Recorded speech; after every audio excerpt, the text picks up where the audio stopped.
दोस्तों, आज की वीडियो हमारी दूसरी वीडियो से बिल्कुल अलग है।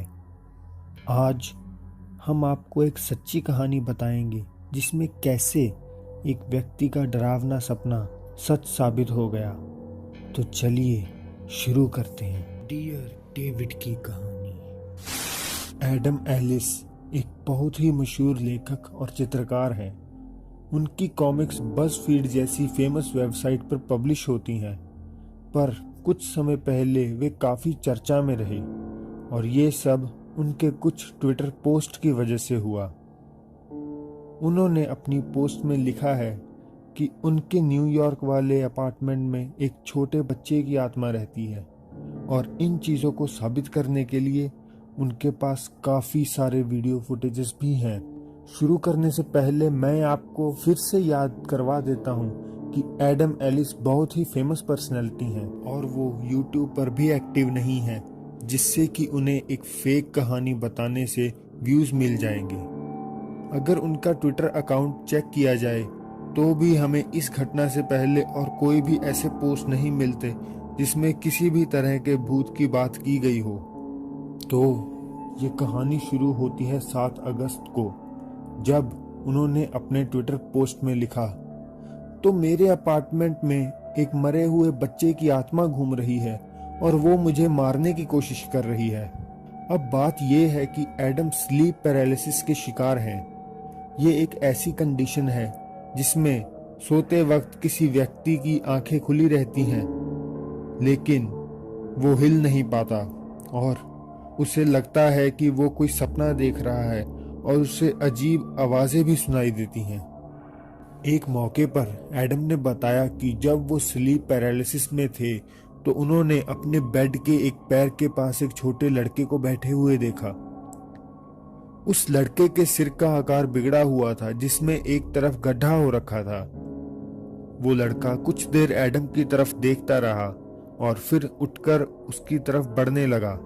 एडम ने बताया कि जैसे ही लड़का उनके बेड के साइड में पहुंचा, वो चिल्लाने लगे और उनकी नींद टूट गई। कुछ रातों बाद एडम को सपना आया जिसमें वो एक लाइब्रेरी में बैठे थे। वहां उनके पास एक बच्ची आई जो एडम को बताने लगी कि तुमने डियर डेविड को देखा है। वो मर चुका है और हमेशा आधी रात को ही दिखाई देता है। तुम उससे 2 सवाल पूछ सकते हो, बशर्ते उसे पहले डियर डेविड कहना होगा, मगर गलती से भी तीसरा सवाल मत पूछना, वरना वो तुम्हें जान से मार डालेगा। कुछ और रातों बाद एडम फिर से स्लीप पैरालिसिस की हालत में जागते हैं। एडम बताते हैं कि डियर डेविड फिर से उनके बेड के पास बैठा था। उस लड़की की बातों को ध्यान में रखते हुए एडम डेविड से पूछते हैं, डियर डेविड, तुम कैसे मरे? डेविड ने कहा, एक स्टोर में एक्सीडेंट की वजह से। फिर एडम ने पूछा, डियर डेविड, स्टोर में क्या हुआ था? डेविड बोला, मेरे सर पर शेल्फ गिरा दिया गया था। 2 सवाल पूछने के बाद एडम ने तीसरा सवाल पूछा, डियर डेविड, शेल्फ किसने गिराया? कोई जवाब नहीं आया। एडम ने फिर पूछा, शेल्फ किसने गिराया डेविड? पर फिर भी कोई जवाब नहीं आया। एडम ने बताया कि उन्हें रियलाइज हो गया था कि उन्होंने तीसरा सवाल पूछकर 2 क्वेश्चन रूल को तोड़ दिया है, पर फिर भी वे खौफ में ही सही पर सही सलामत उठ गए। एडम ने बताया कि उन्होंने कुछ समय बाद ही अपना अपार्टमेंट एक फ्लोर ऊपर शिफ्ट कर लिया और ट्वीट किया, 1 या 2 महीने गुजर गए और मैं डियर डेविड को लगभग भूल चुका हूँ। क्योंकि मैं एक फ्लोर ऊपर आ गया हूँ तो शायद डियर डेविड मेरा रास्ता भूल गया होगा। लेकिन हाल ही में कुछ अजीब घट रहा है। पिछले 15 दिनों से मेरी कैट्स रोज आधी रात को मेन गेट के सामने खड़ी हो जाती हैं और दरवाजे की तरफ देखती रहती हैं, बिल्कुल ऐसे जैसे दूसरी तरफ कोई हो।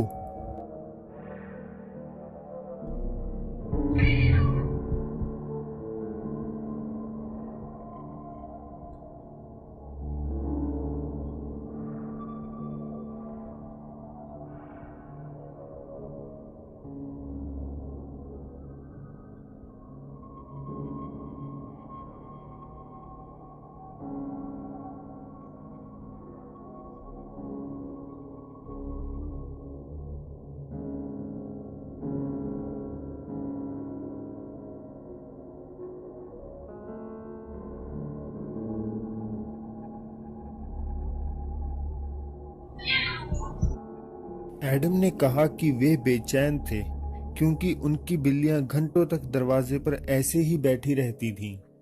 अगले ही हफ्ते एडम ने एक इंस्टेंट कैमरा खरीदा और अपने अपार्टमेंट के कोने कोने की तस्वीर ली, पर उन्हें एक जगह कुछ ठीक नहीं लगा। जब एडम ने दरवाजे के बाहर रोशनी से अच्छी तरह चमकते गलियारे की तस्वीर ली तो वो बिल्कुल काली निकली। कुछ और तस्वीरें लेने के बाद भी उसमें अंधेरा छाया रहा। Okay, now I'm gonna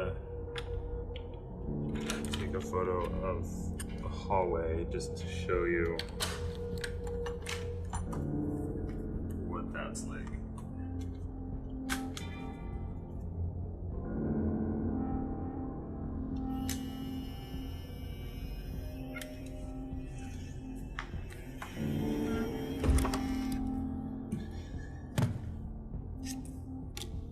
And as you can see, the first one has already developed. So let's see what this one does.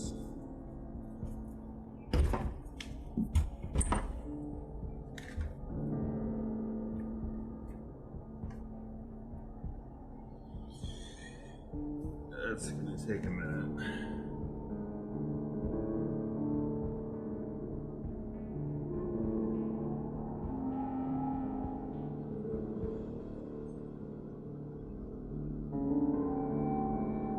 So I don't know. उसी रात एडम को एक डरावना सपना आया कि डेविड उन्हें कलाई से पकड़कर घसीट रहा है, और सुबह एडम ने देखा कि उनके हाथ पर चोट का निशान है।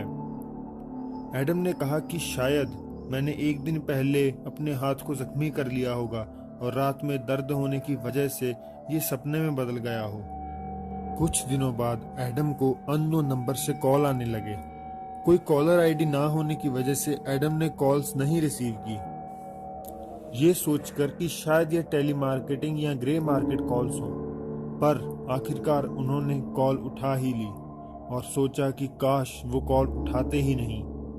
एडम ने बताया कि उन्होंने सांस लेने की आवाज सुनी और एक शिथिल आवाज में कोई बच्चा हेलो बोल रहा था।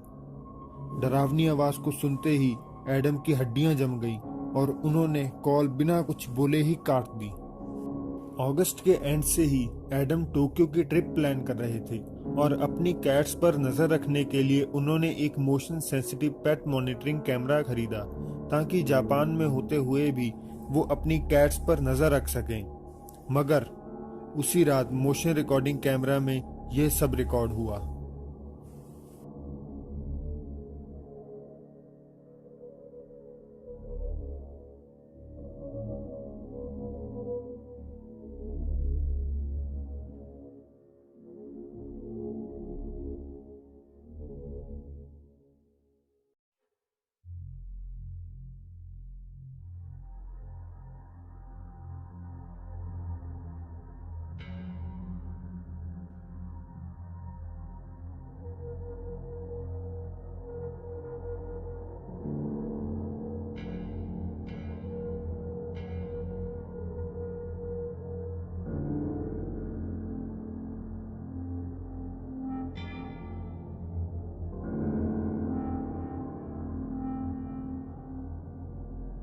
दूसरी वीडियो में एडम की बिल्ली मैक्सवेल हवा में पंजे मारते हुए दिखाई दे रही है।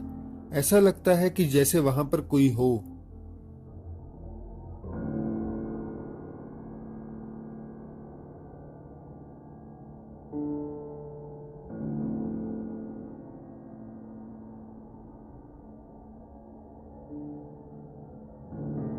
और भी काफी सारी घटनाएं एडम के कैमरा में रिकॉर्ड हुई। एडम ने बताया कि उन्हें अब भी अजीबोगरीब सपने आते रहे और भूतिया साए दिखाई देते रहे, पर इन सब के कुछ समय बाद ही एडम अपनी टोक्यो की ट्रिप के लिए निकल गए। तो अभी के लिए ये थी डियर डेविड की कहानी। डियर डेविड के बारे में और जानने के लिए आप एडम एलिस को ट्विटर पर फॉलो कर सकते हैं। उसका लिंक आपको डिस्क्रिप्शन में मिल जाएगा। और अगर वीडियो अच्छी लगे तो लाइक ज़रूर कीजिए और हमारे चैनल को सब्सक्राइब करना मत भूलिएगा।